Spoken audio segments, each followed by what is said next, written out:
वातावरण और अपने शरीर के प्रति सजग हो जाएंगे। Whenever you feel complete, slowly and gradually you may open your eyes.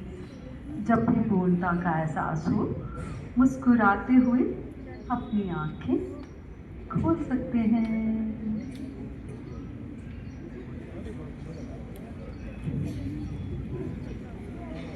Yes, कैसे हैं आप? अच्छा लग रहा है? मन कैसा है? अच्छा, जब पहले पहले आए थे तब मन कैसा था? उसमें और अब में कुछ डिफरेंस लग रहा है? लग रहा है?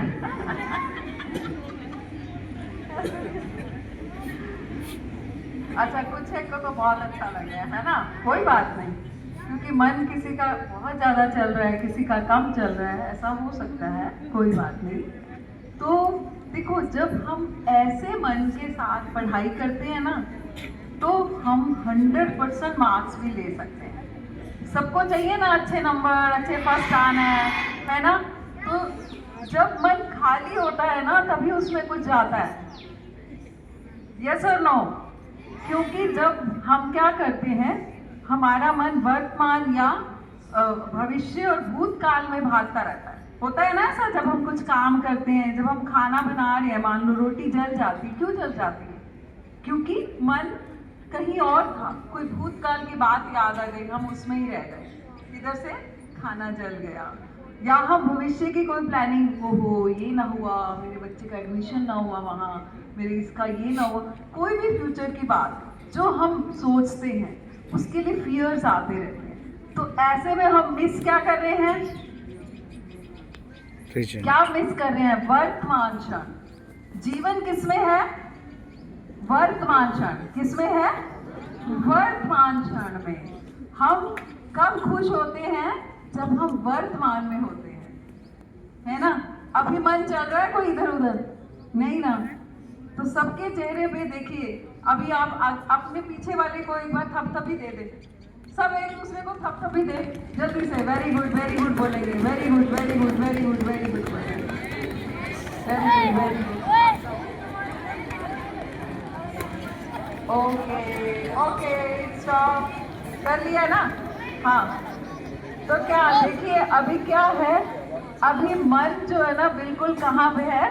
वर्तमान क्षण में। इस समय आपका मन कहीं पिछली बात को सोच रहा था? नहीं ना, आपको ये था सिर्फ मुझे वेरी गुड बोलना है, वो करना है। आप किस क्षण में थे? वर्तमान क्षण में। तो वर्तमान जो वर्तमान क्षण होता है ना, present moment, that is always pleasant. वो हमेशा खुशी का क्षण ही होता है।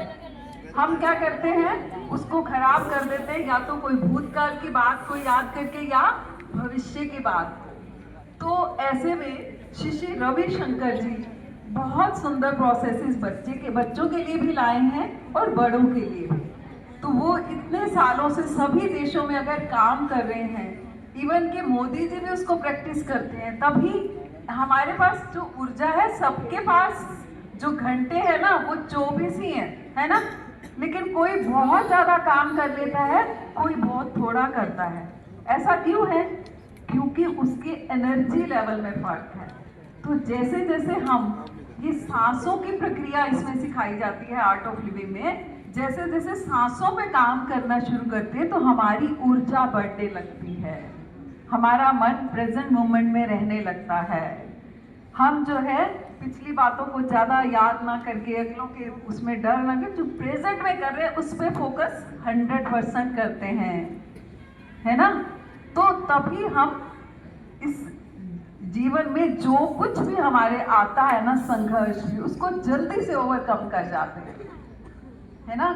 तो आप लोग अगर अभी मेडिटेशन, छोटी सी मैंने एक झलक दी है, मेडिटेशन से भी क्या होता है? हमारी ऊर्जा बढ़ती है और मन खाली होता है। क्योंकि मेडिटेशन के मायने ये नहीं है कि यहाँ पर ध्यान लगाना है या यहाँ पर ये करना है। हमारे मन की स्थिति वैसी हो जाए कि हम सब कुछ उसको अपने अंदर समा पाएंगे।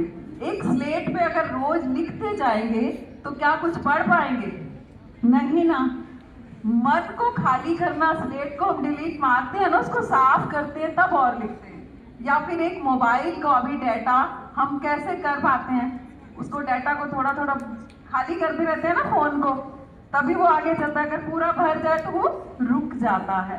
इसी तरह हम मन में भी सारे विचार, इधर से कोई उधर से, जहां से भी विचार आ रहे हैं भरते ही जा रहे हैं, लेकिन किसी ने डिलीट बटन आज तक नहीं बताया। तो उसका डिलीट बटन है मेडिटेशन, सुदर्शन क्रिया, जो कि आर्ट ऑफ लिविंग में श्री श्री रविशंकर जी ने सिखाई है। हमने उसको जब से किया है ना, हमारा जीवन इतना बदल गया है कि अब कोई भी चीज मुश्किल नहीं लगती। हमने जहाँ जहाँ बच्चों को इसका प्रोग्राम कराया, वो 30% वाले बच्चे 90% पे आ गए, 100% पे आ गए। इसमें बहुत सारे प्रोग्राम्स हैं। कुछ बच्चे आंखों पे पट्टी बांध के भी पढ़ लेते हैं, इंट्यूशन प्रोग्राम। तो इसके हमारे लेवल्स होते हैं। तो पहला जो भी है उत्कर्ष योगा होता है, तो वो हमारे 2-2 घंटे के 3 दिन का प्रोग्राम होता है। तो ये जो ध्यान का माध्यम है ना, सबसे अच्छा है और आसान है। अभी जो मैं आपको बताने आई हूँ, 21 तारीख को, आपको पता है क्या है दिन? संडे को है। लेकिन जैसे वर्ल्ड योगा डे होता है, आपको पता है वो क्या है? योगा डे कौन सा? इंटरनेशनल योगा डे 21 जून है ना। उसी तरह 21 दिसंबर वर्ल्ड मेडिटेशन डे फिक्स हुआ है पिछले साल से। तो उसको भी श्री श्री रविशंकर जी ने ही पूरे विश्व के लिए कराई है। तो वही पूरे विश्व में, तो 21 दिसंबर जो है वो वर्ल्ड मेडिटेशन डे है। पूरा विश्व एक साथ ध्यान करेगा। तो जब जब ध्यान मिलके करते हैं ना, तो बहुत पॉजिटिविटी आती है, पूरा प्रांगण महक उठता है।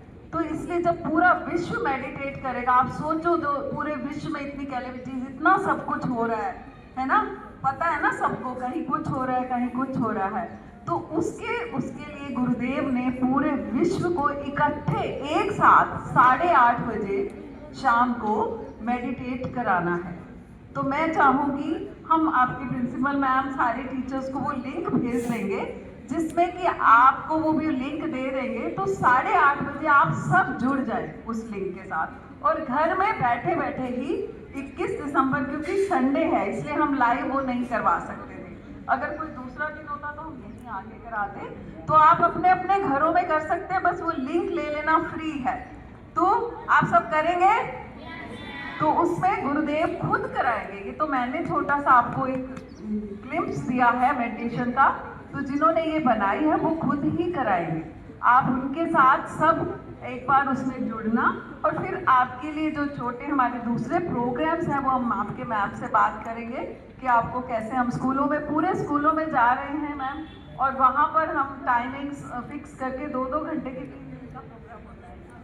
तो वो उन्होंने MOU साइन कर दिया है। तो जब जब भी बनता है हिसाब, कोई छुट्टियाँ के बीच में 1-1 घंटा स्कूल का लेके, एक बार एक्स्ट्रा लेके, तो उनको हम प्रोग्राम्स करा रहे हैं। इसकी मात्र थोड़ी सी डोनेशन है जो लाइफ टाइम की होती है, और वो भी फिर आगे जो आदिवासी, जिनके पीढ़ियों ने भी कोई स्कूल कुछ नहीं देखा, उनको पढ़ाने, उनको सब कुछ कराने में यूज़ होती है। तो हम लोग चाहते हैं कि अभी ये जो परसों का मेडिटेशन डे है ना, उसमें जितने ज़्यादा से ज़्यादा लोग मेडिटेट कर पाए, हमारे पूरे देश का भी उसमें बहुत उद्धार होगा, क्योंकि हर जगह कुछ ना कुछ चल रहा है। तो ऐसे में पूरा जब विश्व करेगा ध्यान, तो एक अलग ही निकल के आएगा उसका रिजल्ट। तो आप सब जुड़ेंगे उसके साथ? Yes, very good. तो देखिए, जब हमें गुस्सा आता है तो हमारी सांस कैसे चलती है? कैसे चलती है? फास्ट चलती है ना, तेज चलती है सांस। और जब हम शांत होते हैं तो मन कैसा होता है? बिल्कुल शांत। और सांस कैसे चलती है? धीरे धीरे, बिल्कुल रिलैक्स। तो देखिए, आज तक हर स्कूल, हर जगह हम गए, हर कोई कहता है कि गुस्सा नहीं करो, गुस्सा नहीं करो, लेकिन आज तक किसी ने बताया कि गुस्सा कंट्रोल कैसे करना है। मैंने बहुत बार सोचा कि कल मैं ना बिल्कुल अब ये कुछ भी हो जाए, यहाँ गुस्सा नहीं करूँगी, लेकिन आ जाता है, क्योंकि वो हमारे बस में नहीं रहता। उसके लिए देखिए, इसका मतलब सांस और मन का कनेक्शन है। गुस्सा आता है, सांस तेज चल रही है और जब हम रिलैक्स होते हैं, शांत होते हैं, तो सांस हमारी धीरे चल रही है। ऐसे में अगर हम सांस पे काम करेंगे ना, हम अपने लंग्स का सिर्फ 30% यूज कर रहे हैं। हमारी बॉडी से 90% टॉक्सिन्स जो है ना, वो ब्रेथ से ही निकलते हैं। सिर्फ 10% ईयर, नोज, जितने भी आउटलेट्स हैं उनसे टॉक्सिन्स निकलते हैं। तो इसीलिए आज हर इंसान के पास सब कुछ होते हुए परेशान है, क्योंकि बॉडी से टॉक्सिन्स ही रिलीज नहीं हो रही। हम जब अपने लंग्स का 30% यूज कर रहे हैं, तो उसमें गुरुदेव ने एक सुदर्शन क्रिया का 8 दिन मौन में रहकर निष्कर्ष निकाला, और वो ही पूरे